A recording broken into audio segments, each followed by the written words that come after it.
Europe 1, il est 7h14, la une de vos journaux de ce mercredi 2 août, c'est votre revue de presse, Lionel. Oui, beaucoup de titres consacrés à cette opération d'évacuation des ressortissants français du Niger. Ce matin, on en parle également sur Europe 1, la France contrainte d'évacuer ses ressortissants. Écrit par exemple le Figaro, confronté aux menaces d'embrasement. Et alors que le sentiment anti-français se répand, Paris a donc entamé le rapatriement de ses expatriés, titre le journal ce matin. Libération s'attarde de son côté sur le drame des migrants en Tunisie. Depuis le début du mois de juillet, écrit le journal, des centaines de ressortissants subsahariens sont abandonnés à la frontière algérienne, sans eau ni nourriture, tout cela sous près de 50 degrés. Un drame humanitaire qui, selon Libération, serait la conséquence des accords signés avec l'Union européenne. Et puis on vous en parlait hier sur Europe 1, les refuges animaliers qui débordent en cette période estivale. C'est la une du Parisien ce matin, des refuges saturés à cause de la baisse des adoptions. En cause, écrit le Parisien, l'inflation et l'explosion du prix de la nourriture et des soins vétérinaires. Et si certains se serrent la ceinture pour leur animal de compagnie, en région parisienne, figurez-vous que 7% des propriétaires d'animaux avouent avoir dû se séparer de leurs compagnons, tout simplement pour des raisons budgétaires. De votre côté, qu'est-ce que vous avez repéré dans la presse ce matin, mon cher Dimitri Vernet ? Eh bien, un article dans Aujourd'hui en France qui nous emmène en Mayenne, dans la petite commune de la Baconnière, un village d'à peine 2000 habitants qui a vécu un moment rempli d'émotions ce lundi. Ce que vous entendez, ce sont les derniers sons de cloche de leur église. Oui, les derniers, puisque dans la foulée, eh bien, cette église a été détruite. Oh non.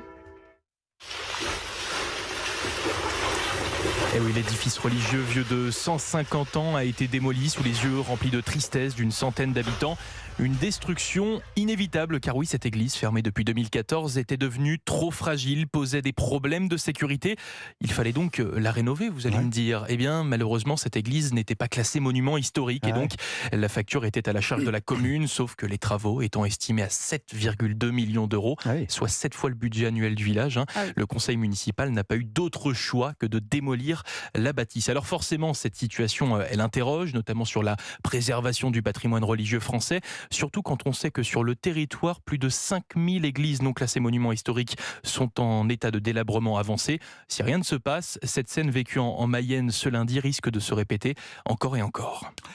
Eh bien, dites-moi, un sujet de réflexion pour notre ami Stéphane Bern, par exemple, défenseur du patrimoine. Sa grande bataille. Alors, de mon côté, ma chère Estelle, mon cher Dimitri, j'ai un aveu à vous faire. J'ai toujours été nul en maths. Ah bon, mais vraiment nul. Je vous propose de monter un club. On est trois, du coup.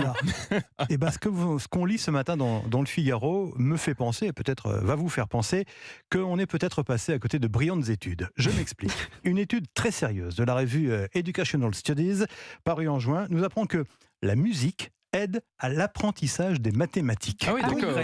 Concrètement, les élèves progressent davantage en maths quand leurs leçons mêlent exercice de mathématiques et pratique musicale. Explication d'une chercheuse, les deux disciplines peuvent être exprimées par des notations symboliques et requièrent un raisonnement abstrait. Toutes les notions musicales telles que le tempo, le rythme, les mélodies et l'harmonisation, eh bien toutes ces notions peuvent être représentées mathématiquement.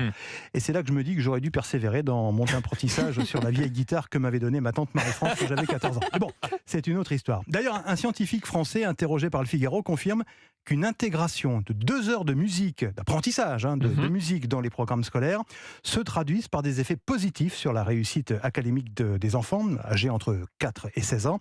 Parce que selon le chercheur, eh bien tout simplement, entre guillemets, les zones du cerveau activées par la musique le sont aussi par les mathématiques. C'est passionnant, je vous le conseille cet article. Petit article, c'est pas énorme, c'est pas une étude très longue, mais lisez cet article, la musique qui aide à l'apprentissage des mathématiques, à lire dans le Figaro ce matin. Voilà pour l'essentiel de ce que vous retrouverez ce matin dans vos quotidiens.